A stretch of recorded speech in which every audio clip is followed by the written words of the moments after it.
జనసేనాని పవన్ కళ్యాణ్ కొత్త ఏడాదిలో కొత్త వ్యూహాలతో ముందుకు వెళ్లాలని నిర్ణయించారు. నామినేటెడ్ పదవుల్లో 40% దక్కేలా పట్టుబట్టడంతో పాటు పార్టీ బలోపేతంపైన పవన్ దృష్టి పెట్టారు. జనసేన బలోపేతం కోసం మార్చిలో జరగబోయే ప్లీనరీ వేదికగా భవిష్యత్తు ప్రణాళికలు సిద్ధం చేస్తున్నారు. కూటమి అధికారంలోకి వచ్చిన 6 నెలల పాటు రాష్ట్ర అభివృద్ధి, ప్రజల సమస్యలపై దృష్టి పెట్టామని, ఇప్పుడు పార్టీ బలోపేతానికి అందరం కలిసి పనిచేయాలని పార్టీ శ్రేణులకు నిర్దేశిస్తున్నారు. జనసేన బలోపేతం పైన పవన్ ఫోకస్ చేశారు. కూటమిలో భాగస్వామిగా ఉంటేనే పార్టీ మరింతగా ఎదిగేలా ప్లాన్స్ సిద్ధం చేస్తున్నారు. సొంతంగా బలం పుంజుకోవడంతో కోసం మార్చిలో 3 రోజుల పాటు పిఠాపురం వేదికగా జరిగే పార్టీ ప్లీనరీలో పలు కీలక నిర్ణయాలు తీసుకోబోతున్నారు. పార్టీ సభ్యత్వం, కమిటీల నియామకంతో పాటుగా భవిష్యత్తు ప్రణాళికలు, లక్ష్యాలను పవన్ ఆవిష్కరిస్తారు. అసెంబ్లీ, లోక్సభలో ఎన్నికల్లో రాజకీయంగా దక్కిన పట్టును మరింత పెంచుకునేలా వ్యూహాలు సిద్ధం చేస్తున్నారు పవన్ కళ్యాణ్. ఇక నామినేటెడ్ పదవుల్లోనూ 30 నుంచి 40% దక్కేలా కూటమిపై ఒత్తిడి పెంచాలని జనసేన భావిస్తోంది. జిల్లా స్థాయి నామినేటెడ్ పోస్టుల్లో 30 నుంచి 40% పదవులు దక్కేలా ప్లాన్ చేస్తోంది. నామినేటెడ్ పదవుల గురించి పార్టీ అగ్రనేతలు జిల్లాల నాయకులకు కొన్ని సూచనలు చేశారు. ప్రతి నియోజకవర్గంలో 5 జనసేన కీలక నేతలు స్థానిక ఎమ్మెల్యేల దగ్గరికి వెళ్లాలని, నామినేటెడ్ పోస్టుల్లో పార్టీకి గౌరవప్రదమైన స్థానాలు కేటాయించాలని కోరాలని సూచించారు. ఏదైనా నియోజకవర్గంలో ఎమ్మెల్యే నుంచి స్పందన సరిగ్గా లేకపోతే వెంటనే తమ దృష్టికి తీసుకురావాలని స్పష్టం చేశారు. అలాగే అసెంబ్లీ, లోక్సభ, సార్వత్రిక ఎన్నికలకు క్యాడర్ ఏ విధంగా చేసిందో పంచాయతీ ఎన్నికల కోసం అదే స్ఫూర్తితో పనిచేయాలని జనసేన అగ్రనేతలు కోరుతున్నారు. కొన్ని నియోజకవర్గాలలో జనసేన నాయకులకు, క్యాడర్ కు గుర్తింపు ఇవ్వడం లేదని ఫిర్యాదులు వచ్చాయి. గోదావరి, రాయలసీమ జిల్లాల నాయకులు ఈ విషయాన్ని ప్రస్తావించారు. ముందుగా కమిటీలు ఏర్పాటు చేసుకుని తాము చెప్పిన విధంగా ఎమ్మెల్యేల దగ్గరికి వెళ్లాలని, అయినా సమస్యలు పరిష్కారం కాకపోతే తమ దృష్టికి తీసుకురావాలని అధినేతలు స్పష్టం చేస్తున్నారు. మొత్తంగా ప్లీనరీ నాటికే ఒక స్పష్టతమైన ప్రణాళిక ఖరారు చేసి పిఠాపురం నుంచి జనసేన బలోపేతానికి కొత్త రోడ్ మ్యాప్ ప్రకటించేలా కసరత్తు చేస్తున్నారు. ఇక ఇదే అంశానికి సంబంధించి మరింత సమాచారాన్ని మా ప్రతినిధి గాలిబ్ లైవ్ లో అందిస్తారు. గాలిబ్, చెప్పండి, జనసేన పార్టీ బలోపేతానికి ఇటు పార్టీ అధినేత పవన్ కళ్యాణ్ కొత్తగా ప్లాన్స్ అయితే వేస్తున్నట్లుగా మనకి సమాచారం లభిస్తోంది. పూర్తి అప్డేట్స్ ఏంటి? ముఖ్యమంత్రి పవన్ కళ్యాణ్ గేరు మార్చారు. పూర్తిగా పార్టీ బలోపేతం మీద ఆయన ఫోకస్ పెట్టినట్లుగా తెలుస్తుంది. ఇప్పటి వరకు కూటమిలోని భాగస్వామ్యంగా ఉన్న జనసేన పార్టీ రాష్ట్రాభివృద్ధి, ప్రజల సమస్యల మీదే ఈ 6 నెలల పాటు ఫోకస్ పెట్టింది. ఆ తర్వాత కూడా ఇటు ప్రజల సమస్యలతో పాటు మరో పక్క పార్టీ బలోపేతం కూడా చేసుకోవాలి అనే నిర్ణయానికి ఉప ముఖ్యమంత్రి పవన్ కళ్యాణ్ వచ్చినట్లుగా మనకి సమాచారం అందుతుంది. ఎందుకంటే ఇటీవల సార్వత్రిక ఎన్నికల్లో రాజకీయంగా జనసేన పార్టీ పట్టు సాధించింది. అది మరింత పెరిగే దిశగా కూడా ప్రణాళికలు సిద్ధం చేసేందుకు జనసేన పార్టీ ఒక కీలక నిర్ణయం తీసుకోవడం జరిగింది. ఇందుకు సంబంధించి జనసేన పార్టీ మార్చి 12, 13, 14 ఈ 3 రోజుల పాటు పార్టీ ఆవిర్భావ దినోత్సవాలు నిర్వహిస్తుంది.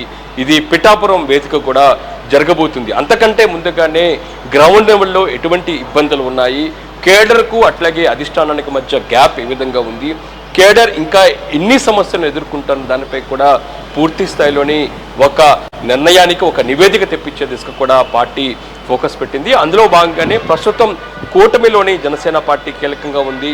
ఈ నేపథ్యంలో 30% వరకే నామినేట్ పోస్టులు వచ్చాయి. అయితే పార్టీలో చాలామంది దాదాపు గత 10 సంవత్సరాల పాటు పార్టీ కోసం ఎంతో కష్టపడినా సరే ఇంకా అనుకున్న రీతిలో గుర్తింపు రాలేదు, అధికారంలో వచ్చినా సరే నామినేట్ పోస్టులు దక్కలేదు అనే దానిపై కూడా అసంతృప్తితో ఉన్నారు. ఈ నేపథ్యంలోని ఆయా నియోజకవర్గాలకు సంబంధించి కొన్ని బాధ్యతలను పార్టీ అధిష్టానం అప్పచెప్పింది. ఏదైతే ఉందో ఆ నియోజకవర్గంలోని జనసేన పార్టీకి సంబంధించిన 5 నేతలు, కీలక నేతలు స్థానికంగా ఉన్న ఎమ్మెల్యేని కలవాలి. ఎమ్మెల్యేని కలిసి తమకు గౌరవపదమైన నామినేట్ పోస్టులు ఇచ్చేందుకు ఒక మెమొరాండాను ఎమ్మెల్యేకు ఇవ్వాలనేది కూడా పార్టీ అధిష్టానం నుంచి కూడా ఆదేశాలు వచ్చాయి.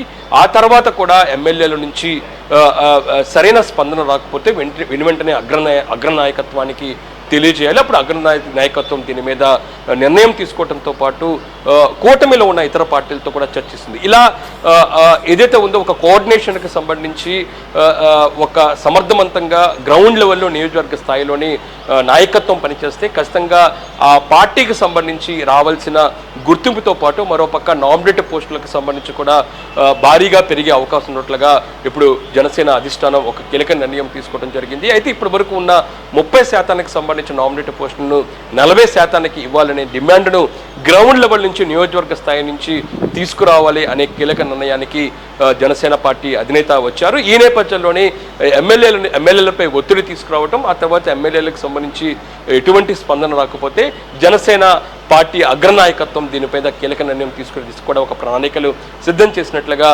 తెలుస్తుంది. ఇంకా దాంతోపాటు అగ్రనాయకత్వంలోని అందులోని జిల్లాలకు సంబంధించిన నేతలు గ్రౌండ్ లెవెల్లో ఉన్న కేడర్ను పట్టించుకోలేదు అనే దానిపై కూడా కొన్ని ఫిర్యాదులు ఇప్పటికే జనసేన పార్టీ అధిష్టానానికి వచ్చిన పరిస్థితి ఉంది. ఇందులోని ఉభయ గోదావరి జిల్లాలతో పాటు మరోపక్క రాయలసీమ నుంచి కూడా ఎక్కువగా ఫిర్యాదులు వచ్చిన నేపథ్యంలోని దీని మీద కూడా జనసేన అధినేత పవన్ కళ్యాణ్ ఫోకస్ పెట్టారు.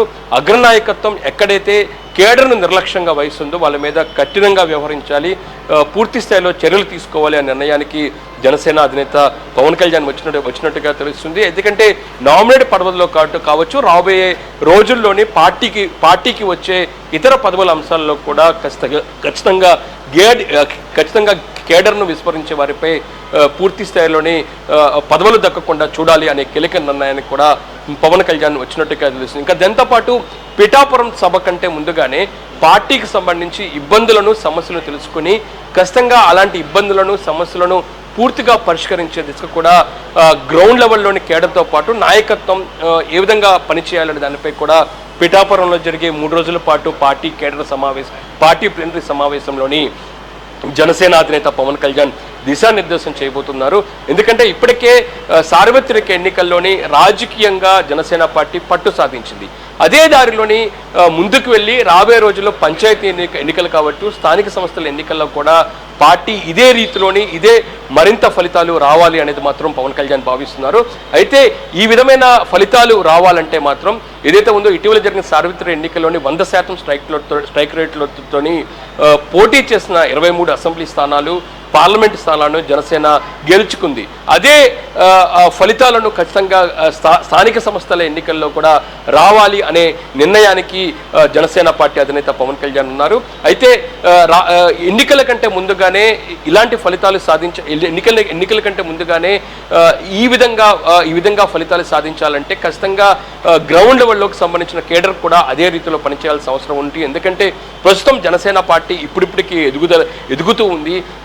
అగ్రనాయకత్వం, దాంతోపాటు జిల్లా నాయకత్వం, దాంతోపాటు గ్రౌండ్ లెవెల్లో నాయకత్వం మధ్య గ్యాప్ ఇంకా కొనసాగుతుంది. దీన్ని ఫిల్ఫిల్ చేయాలంటే రాబోయే రోజుల్లో మరింతగా పనిచేయాల్సిన అవసరం ఉంటుంది. నేతలు ఖచ్చితంగా క్షేత్రస్థాయిలో ఉన్న కేడర్ను కలుపుకొని ముందుకెళ్లాలనేది కూడా నిర్ణయానికి పవన్ కళ్యాణ్ వచ్చారు. ఈ నేపథ్యంలోనే పిఠాపురం వేదికగా జరిగే పార్టీకి సంబంధించిన ప్లీనరీ సమావేశంలోని ఆవిర్భావ సమావేశంలోని ఒక కీలకమైన నిర్ణయం, కీలకమైన ప్రణాళికలను మాత్రం జనసేన అధినేత పవన్ కళ్యాణ్ ఫోకస్ పెట్టబోతున్నారు. కూటమిలోనే ఉంటూ తాము సింగిల్గా ఏ విధంగా ఎదగాలి అనే దానిపై కూడా ఒక దిశానిర్దేశం కూడా పవన్ కళ్యాణ్ చేసే అవకాశాలు కనబడుతున్నాయి. ఇంకా దాంతోపాటు గ్రౌండ్ లెవెల్లోని కూటమి పార్టీలకు సంబంధించి భిన్నాభిప్రాయాలు ఇంకా వ్యక్తమవుతున్నాయి. కోఆర్డినేషన్ ఎక్కడా కనిపించిన పరిస్థితి ఉంది. ఈ నేపథ్యంలో జనసేన పార్టీకి ఎటువంటి మచ్చ రాకుండా, ఎటువంటి ఇబ్బందులు రాకుండా క్షేత్రస్థాయిలో నాయకత్వం కూడా 3 పార్టీలను ఏ విధంగా కలుపుకొని ముందుకెళ్లారు దానిపై కూడా ఒక కీలకమైన ప్రకటన ఆవిర్భావ దినోత్సవంలోని పవన్ కళ్యాణ్ ప్రకటించే అవకాశాలు ఉన్నట్లుగా తెలుస్తుంది. అంటే ఓవరాల్గా చూసినట్టయితే జనసేన అధినేత పవన్ కళ్యాణ్ కూటమి ప్రభుత్వం 6 నెలలు పూర్తయిన తర్వాత పూర్తి స్థాయిలో ఆయన గేరు మార్చారు. పార్టీ బలోపేతం మీద ఫోకస్ పెట్టారు. ఇటు ప్రజా సమస్యలు తెలుసుకోవడంతో పాటు ఎప్పటికప్పుడు ప్రజల్లోనే ఉండాలి అనే నిర్ణయానికి వచ్చినట్లుగా తెలుస్తుంది. అందులో భాగంగా ఇటీవల సుడిగాలి పర్యటన ఆయన చేస్తున్నారు. ఒక్కొక్క రోజు ఒక్కొక్క జిల్లా పర్యటన చేస్తున్నారు. ఎందుకంటే మొన్న తిరుపతి చూసాము, నిన్న పిఠాపురం చూసాము, ఈరోజు కర్నూలు. అంటే వరుసగా జిల్లాల పర్యటన మీదే జనసేన అధినేత ఫోకస్ పెట్టడం ద్వారా ఇటు పార్టీ పరంగా బలోపేతంతో పాటు ఇటు ప్రభుత్వం పరంగా ఉప ముఖ్యమంత్రికి దాంతోపాటు పవన్ కళ్యాణ్కి మంచి గుర్తింపు వస్తుంది అనే నిర్ణయానికి వచ్చినట్టుగా తెలుస్తుంది.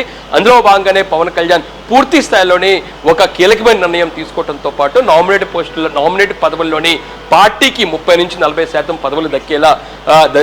పదవులు దక్కేలా స్థానికంగా ఉన్న ఎమ్మెల్యేలపై ఒత్తిడి తీసుకురావడంతో పాటు మరోపక్క పార్టీ బలోపేతం మీద ఫోకస్ పెట్టినట్టు తెలుస్తుంది. ఇవన్నీ కార్యాచరణ, ఇవన్నీ ప్రణాళికలు పూర్తి స్థాయిలోనే పిఠాపురం ఆవిర్భావ సభ ముందే ఒక సమస్య పరిష్కారం నిర్ణయం తీసుకోవడంతో పాటు రాబోయే రోజుల్లోని స్థానిక సంస్థల్లో కూడా పార్టీ ఏ విధంగా పనిచేయాలి అనే దానిపై కూడా ఒక రూట్ మ్యాప్ను జనసేన అధినేత పవన్ కళ్యాణ్ పిఠాపురం ఆవిర్భావ దినోత్సవ వేదిక మీద ఒక కీలక ప్రకటన చేసే అవకాశాలు కనబడుతున్నాయి. మరి కొత్తగా ఏర్పాటు చేసినటువంటి ప్రణాళికల వల్ల ఇటు కూటమి మధ్య ఉన్న సాన్నిహిత్యం ఏమైనా దెబ్బతినే అవకాశం ఉందా?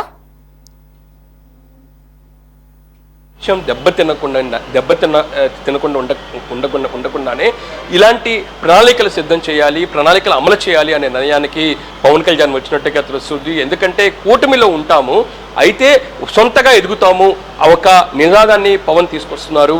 దీని ద్వారా గ్రౌండ్ లెవెల్లోని 3 పార్టీలకు సంబంధించిన కోఆర్డినేషన్తోని వెళ్ళడంతో పాటు సొంతంగా ఎదుగుతాం. ఎందుకంటే ఇప్పటికే పార్టీ ఇటీవల జరిగిన అసెంబ్లీ ఎన్నికల్లోని రాజకీయంగా పట్టు సాధించింది. ఈ పట్టును మరింతగా కొనసాగించాలి, పార్టీ బలోపేతంపై ఫోకస్ పెట్టాలి అనే నిర్ణయానికి పవన్ కళ్యాణ్ వచ్చినట్టుగా తెలుస్తుంది. అయితే ఇందుకు సంబంధించి ఇటు జనసేన పార్టీకి సంబంధించిన అధిష్టానం కావచ్చు, దాంతోపాటు గ్రౌండ్ లెవెల్కి సంబంధించిన కేడర్ మధ్య కొంత గ్యాప్ ఉంది. అయితే ఈ గ్యాప్ని ఖచ్చితంగా ఫుల్ఫిల్ చేయాలి. ఇటు అధిష్టానం తీసుకునే ప్రతి నిర్ణయాన్ని గ్రౌండ్ లెవెల్లోకి సంబంధించిన కేడర్ అమలు చేయాల్సి ఉంటుంది. ఇది అమలు చేసే అంశంలోనే ఖచ్చితంగా జనసేన పార్టీ ఫెయిల్యూర్ అవుతుంది. దీని ద్వారా రాబోయే రోజుల్లో పంచాయతీ ఎన్నికల్లోని ఇబ్బందులు వస్తాయనే దానిపై కూడా ముందుగానే గ్రహించిన జనసేన అధినేత పవన్ కళ్యాణ్ వీటిని పూర్తిగా పరిష్కార దిశగా కూడా సమస్యలను తీసుకెళ్లాలంటే ఖచ్చితంగా ఇలాంటి లోపాలను సరిదిద్దుకోవాలి అనే నిర్ణయానికి వచ్చారు.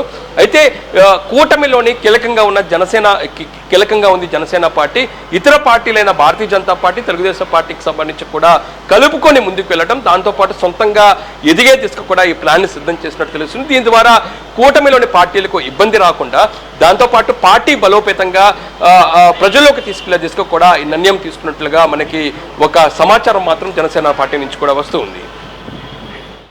ఈ ప్రణాళికల ప్రకారం మనం చూసినట్లయితే రాబోయే కాలంలో ఇటు పవన్ కళ్యాణ్ కూటమి నుంచి విడిపోయి వచ్చే ఎలక్షన్స్ కోసం ఇండివిడ్యువల్ గా పవన్ కళ్యాణ్ పోటీ చేయబోతున్నట్లు మనం అనుకోవచ్చా? ఎందుకంటే ఇటు వైసీపీ నుంచి ఎవరైతే అక్రమాలు అరాచకాలు చేసినటువంటి నేతల్ని కూడా ఇటు జనసేన పార్టీలో జాయిన్ చేసుకుంటూ వస్తున్నారు మనం చూసినట్లయితే. మరి ప్రజలకి ఇటు జనసేన పార్టీ తరపున ఎటువంటి మద్దతు లభించనుందంటారు ప్రజల తరపు నుంచి?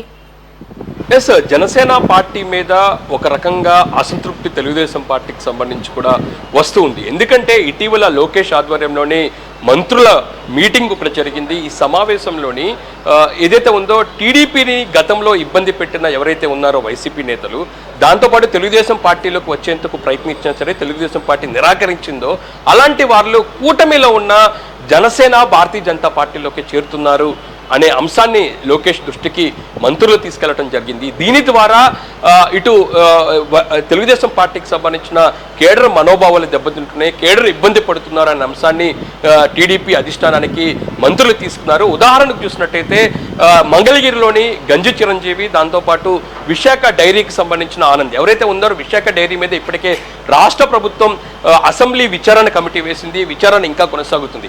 అయితే హఠాత్తుగా విశాఖ డైరీకి సంబంధించిన ఆనంద్ భారతీయ జనతా పార్టీలో జాయిన్ అవటాన్ని పూర్తిగా తెలుగుదేశం పార్టీకి సంబంధించిన మంత్రులు వ్యతిరేకిస్తున్నారు. ఇదే అంశాన్ని తెలుగుదేశం పార్టీ అధిష్టానానికి తీసుకెళ్లిన పరిస్థితి ఉంది. ఈ నేపథ్యంలోనే ఒక రకంగా తెలుగుదేశం పార్టీ, జనసేన, భారతీయ జనతా పార్టీకి సంబంధించి ఈ పార్టీ జాయినింగ్ అంశాలకు సంబంధించి ఇంకా విభేదాలు కొనసాగుతున్నాయి.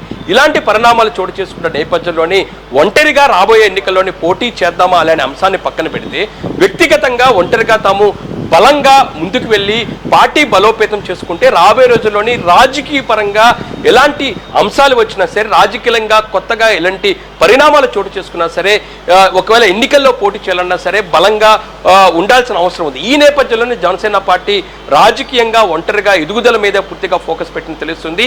దానికి సంబంధించి పూర్తిగా రూట్ మ్యాప్ను పిఠాపురం వేదికగా జరిగే ఆవిర్భావ దినోత్సవ వేడుకలోని ఒక కీలక ప్రకటన మాత్రం పవన్ కళ్యాణ్ ప్రకటించబోతున్నారు. ఒంటరిగా పార్టీ ఏ విధంగా ఎదగడంతో పాటు కేడర్ ఏ విధంగా పనిచేయాలి, కేడర్ని కలుపుకునే నాయకత్వం ఏ విధంగా ముందుకు వెళ్ళాలి అనే దానిపై కూడా పూర్తిగా ఫోకస్ పెట్టినగా తెలుస్తుంది. దీనికి సంబంధించి పంచాయతీ ఎన్నికను ఒక టార్గెట్ గా జనసేన పార్టీ తీసుకుంది. జనసేన పంచాయతీ ఎన్నికలలోని మరింతగా గెలిస్తే మాత్రం, అధికంగా సీట్లు సాధిస్తే మాత్రం దీనికి ఉదాహరణగా రాబోయే రోజుల్లోని సార్వత్రిక ఎన్నికల్లో ఏ విధంగా పనిచేయాలి దానిపై కూడా ఒక నిర్ణయానికి వచ్చే అవకాశం ఉన్నట్టు తెలుస్తుంది. ఓవరాల్ చూసినట్టు పిఠాపురం జరిగే ప్లీనరీ సమావేశంలోని జనసేన అధినేత పవన్ కళ్యాణ్ పార్టీ బలోపేతంపై ఒక కీలక ప్రకటన చేసే అవకాశాలు కనబడుతున్నాయి. Right Kali, thanks for the updates.